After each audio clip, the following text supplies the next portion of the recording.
සුබ දවසක් කියලා පිළිගන්නවා මගේ යාළුව හැමෝම.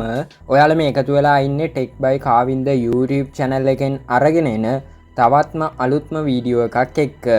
ඉතින් අද වීඩියෝ එකෙන් අපි කතා කරන්න බලාපොරොත්තු වෙන්නේ ලංකාවේ ලෝන්ච් කරලා නැති තම මේක කොහෙවත් ලෝන්ච් කරලා නැති සුපිරිම ස්මාර්ට් ෆෝන් එකක් ගැන සිංහල රිවිව් වීඩියෝ එකක් අරගෙන. ඉතින් අද වීඩියෝ එකට යන්න කලින් හැමෝටම ස්තුතිවන්ත වෙන්න ඕනේ හදවතින්ම. මගේ YouTube channel එකේ subscribers 300 complete වෙලා තියෙනවා. ඉතින් ඒ ඔයාලා හින්දා ඉතින් මෙච්චර කාලයක් මාත් එක්ක හිටපු හැමෝටම බොහොමත්ම ස්තුතියි. ආදරේ. ඉතින් දිගටම අපිත් එක්ක එකතු වෙලා ඉන්න. ඔයාලට ලොකු benefits ඉස්සරහට ලබා ගන්නත් පුළුවන්. ඉතින් දිගටම අපේ channel එකත් එක්ක එකතු වෙන්න. channel එකට අලුත් කෙනෙක් නම් පහල තින සබස්ක්‍රයිබ් බටන් ක්ලික් කරලා දිගටම අපිත් එක්ක එකතු වෙන්න කියලා මතක් කරමින් අද වීඩියෝකට යමු. ඉතින් අද අපි කතා කරන්න බලාපොරොත්තු වෙන ස්මාර්ට් ෆෝන් එක තමයි Motorola Moto G 2026 කියන ස්මාර්ට් ෆෝන් එක. මේ ස්මාර්ට් ෆෝන් එකේ 2024 හෝ 5 මං හිතන විදිහට ලෝන්ච් කරලා තිබුණා. මේක 2026 ලෝන්ච් කරන සුපිරිම Motorola Moto G කියන ඩිවයිස් එක විදිහට අපිට කියන්න පුළුවන්. මේ ස්මාර්ට් ෆෝන් එක ලංකාවේ ලෝන්ච් කරන්න කොහොමත් තව මාස 5කට වැඩි කාලයක් ගත වෙයි. 2026 අවුරුද්දේදී තමයි මේ ස්මාර්ට් ෆෝන් එක අපිට බලා ගන්න පුළුවන් වෙන්නේ.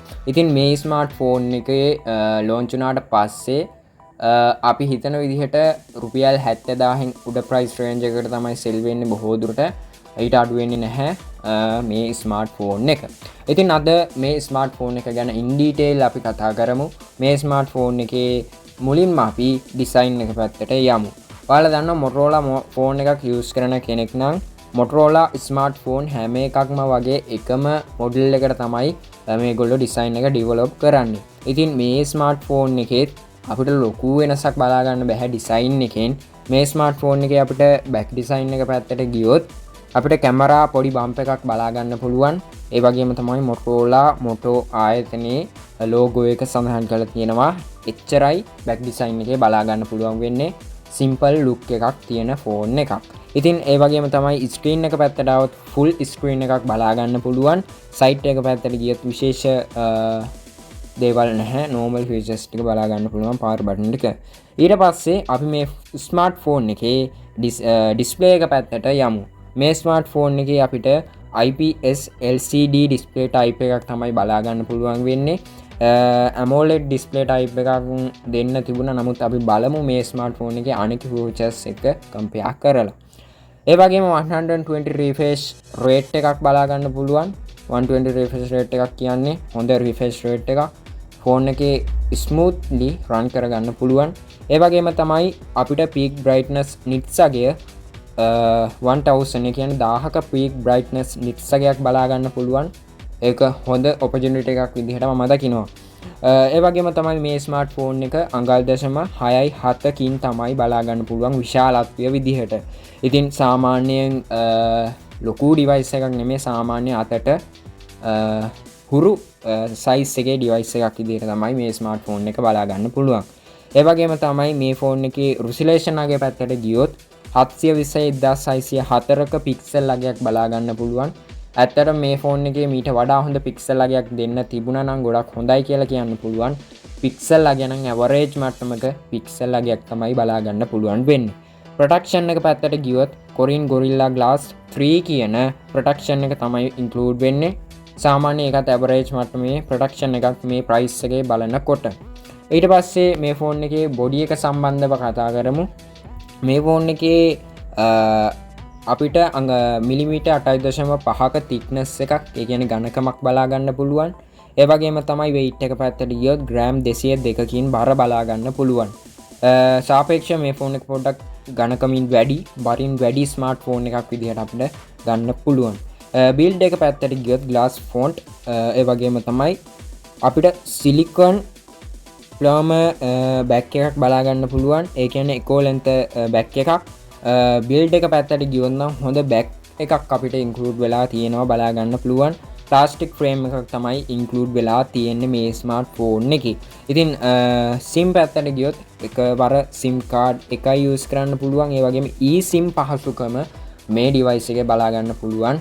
සුපිරිම ඔපචුනිටි එකක් මෙන්න මේ eSIM පහසුකම ඉන්ක්ලූඩ් වෙන නිසා.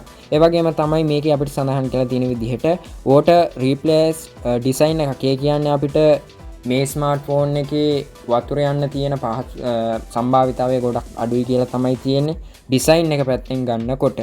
නමුත් අපිට IP රේටින් එකක් මේ ස්මාර්ට් ෆෝන් එකේ සඳහන් කරලා නැහැ. මේක අපිට තාම මං හිතන්නේ ඔෆිෂියලි සඳහන් කරලා නැතුව ඇති. ඉතින් බොඩි එක සහ ඩිස්ප්ලේ එක ගැන ඕවරෝල් ගන්නකොට මේ ප්‍රයිස් එකට මීට වඩා හොඳ ඩිස්ප්ලේ එකක් බොඩි එකක් තියෙන ස්මාර්ට් ෆෝන් එකක් අපිට මිලදී ගන්න පුළුවන් දැනටමත් ලංකාව තුල. ඉතින් ඊට පස්සේ අපි මේ ස්මාර්ට් ෆෝන් එකේ ප්ලැට්ෆෝම් එක පැත්තට යමු. මේ ස්මාර්ට් ෆෝන් එකේ අපිට 5G පහසුකම බලා ගන්න පුළුවන්. දැන් අලුතෙන් එන ඩිවයිස් ඕනම එකක 5G පහසුකම එනවා කියලා ඕන කෙනෙක් දන්නවා. ඉතින් OS එක එහෙම නැත්නම් ඔපරේටින් සිස්ටම් එක පැත්තට ගියොත් Android 16 කියන latestම Android version එක include වෙලා තියෙනවා. ඔයාලට ඕනම app එකක් download කරගෙන පාවිච්චි කරන්න use කරන්න පුළුවන්. ඊට පස්සේ මේ ෆෝන් එකේ chipset එක පැත්තට ගියොත් MediaTek Dimensity 6300 කියන 6 nanometer chipset එක include වෙලා තියෙනවා. ඉතින් හොඳ chipset එකක් මේ ෆෝන් එකේ ඕනම app එකක් ඕනම game එකක් ගැටලුවක් නැතුව use කරන්න පුළුවන් හැකියාව තියෙනවා. heavy gamer කෙනෙක් නම් මේ ෆෝන් එක recommend කරන්න අමාරුයි. ගොඩක් බාර game නම් අද්දනවා පොඩ්ඩක් අඩුයි. ඊට පස්සේ CPU එක පැත්තට ගියොත් octa core processor එකක් බලා ගන්න පුළුවන්. GPU එක පැත්තට ගියොත් Mali G57 MC2 කියන GPU එක බලා ගන්න පුළුවන් හැකියාවක් තියෙනවා. overall මේ ෆෝන් එකේ platform එක ගන්නකොට මීට වඩා මේ price එකේ හොඳ platform එකක් තියෙන ස්මාර්ට්ෆෝන් එකක් මිලදී ගන්න පුළුවන් හැකියාවක් තියෙනවා. නමුත් ගැටලුවක් නැති platform average මට්ටමක platform එකක් මේ ෆෝන් එකේ බලා ගන්න පුළුවන්. memory එක පැත්තට ගියොත් අපිට මේ ෆෝන් එක 4GB RAM එකෙන් 128GB storage එකෙන් මිලදී ගන්න පුළුවන්. මේකේ version ඉස්සරහට එන්න පුළුවන්. තාම මේ ෆෝන් එකේ details වැඩි එළියට ඇවිල්ලා නැති වෙන්න පුළුවන්. ඊට පස්සේ ඔයාලට මේ ෆෝන් එකේ micro SDXC card එකක් use කරලා storage එක up කරගන්න පුළුවන් හැකියාවක් තියෙනවා. හරි. ඊට පස්සේ ගොඩක් කට්ටිය හොයන දෙයක් camera setup එක. මේ ෆෝන් එකේ camera setup එක පැත්තට ගියොත් dual camera setup එකක්. ඒ කියන්නේ camera දෙකක් තියෙන smartphone එකක්. megapixel 50ක් තමයි main camera එකේ තියෙන්නේ. ඒ වගේම තමයි macro camera lens එකක් බලා ගන්න පුළුවන් 2 megapixel වලින්. ඒ වගේම feature පැත්තට ගියොත් LED flash, HDR, panorama වගේ normal features use කරන්න පුළුවන්. 1080p 30fps දක්වා video quality එකක් බලා ගන්න පුළුවන්. ඉතින් කැමරා එකත් අපිට හොඳ quality එකක් බලා ගන්න පුළුවන් කැමරා එකක් බාටපත් වෙලා තියෙනවා. 4K videos නම් ගන්න බෑ. average මට්ටමේ හොඳ කැමරා එකක් බලා ගන්න පුළුවන්. selfie කැමරා එක පැත්තට ගියොත් megapixel 32ක හොඳ කැමරා එකක් බලා ගන්න පුළුවන්. ඒ වගේම 1080p 30fps quality එකෙන් video record කරගන්න පුළුවන්. කැමරා setup එක overall ගත්තොත් මීට වඩා හොඳ කැමරා ගන්න පුළුවන් මේ price range එකේ. නමුත් මේකේ අවුලක් නැති කැමරා setup එකක් include වෙලා තියෙනවා බලා ගන්න පුළුවන් හැකියාවක් තියෙනවා. හරි. ඊට පස්සේ අපි මේ ෆෝන් එකේ battery capacity එක පැත්තට යමු. මේ ෆෝන් එකේ අපිට milliampere hour 5200ක battery capacity එකක් තමයි බලා ගන්න පුළුවන් වෙන්නේ. ඉතින් average මට්ටමේ battery capacity එකක් මීට වඩා battery capacity එක up කරලා තියෙන ෆෝන් මිලදී ගන්න පුළුවන් මේ price එකේ. ඉතින් charging පැත්තට ගියොත් 13 watt fast charging පහසුකම තියෙනවා. battery එක overall ගත්තොත් මීට වඩා features තියෙනවා ගන්න පුළුවන්. නමුත් average මට්ටමේ හොඳ device එකක් battery capacity එක අතින් ගත්තොත්. ඊට පස්සේ මේ ෆෝන් එකේ sound පැත්තට ගියොත් අපිට loud speaker setup එකක් with stereo speaker setup එකක් බලා ගන්න පුළුවන්. අපිට හොඳ speaker setup එකක් මේ ෆෝන් එකේ include වෙලා තියෙනවා. විශේෂයෙන් හොඳ quality එකක් මේ ෆෝන් එකේ sound වල බලා ගන්න පුළුවන්. ඉතින් ඒ වගේම 3.5mm jack එකක් include කරලා තියෙනවා මේ ෆෝන් එකේ. ඔයාලට ham free එකක් වුණත් use කරන්න පුළුවන් wire එකක් තියෙනවා.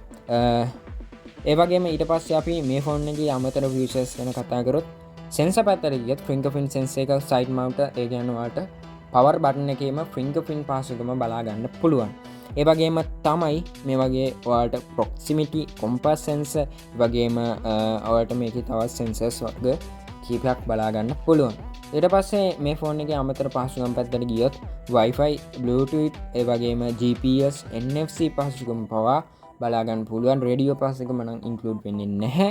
ෆෝන් එක USB type C කේබල් එකක් හරහා charge කරගන්න පුළුවන්. ඊට පස්සේ මේ ෆෝන් එකේ කලර්ස් පැත්තට ගිහින් මේ ෆෝන් එක ලොන්ච් කරනාට පස්සේ අපිට මේන්න මේ කලර්ස් කීපයෙන් මිලදී ගන්න පුළුවන්. අපිට මේ ෆෝන් එක ලස්සන කලර්ස් දෙකකින් මිලදී ගන්න පුළුවන්. අපිට සිප් ස්ක්‍රීම් කියලා කලර් එකක් බලා ගන්න පුළුවන්. ඉතින් අමුතුම නේම් තියෙන කලර් එකක්, ලස්සන කලර්ස් එකක්. ඒ වගේම කැට්ලියා ඕකිඩ් කියන කලර් එකකිනුත් මිලදී ගන්න පුළුවන්.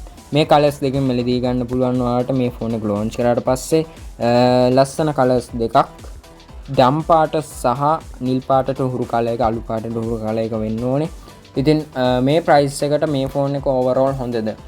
රුපියල් 70000න් උඩ සමහර විට 80000 90000 වෙන්න පුළුවන්. එහෙම නැත්නම් 70000 උඩ තමයි බොහෝ දුරට මේ ෆෝන් එක ලොන්ච් වෙන්න තියෙන්නේ. ඊට අඩු වුණොත් ගොඩක් හොඳයි කියලා කියන්න පුළුවන්. මොකද මේ ප්‍රයිස් එකට නම් මේ ෆෝන් එක රෙකමන්ඩ් කරන්න අමාරුයි. මීට වඩා හොඳ ඩිවයිසස් තියෙනවා. නමුත් Motorola කියන හොඳ බ්‍රෑන්ඩ් එකක්, හොඳ ස්මාර්ට්ෆෝන්, ලෙඩ අඩු ස්මාර්ට්ෆෝන් බ්‍රෑන්ඩ් එකක්. ඒ නිසා මේ ෆෝන් එක ගැටලුවක් නැහැ. ඉතින් වීඩියෝ එකට හොඳයි කියලා හිතනවා නම් පහළ තියෙන subscribe button එක click කරලා වීඩියෝ එකට like එකක් දාන්න. දිගටම මේ වගේ වීඩියෝස් බලන්න අපේ YouTube channel එකත් එක්ක එකතු වෙන්න. තවත් මේ වගේ වීඩියෝ එකකින් හමු වෙනකන් හැමෝම පරිස්සමෙන් ඉන්න. ජය වේවා.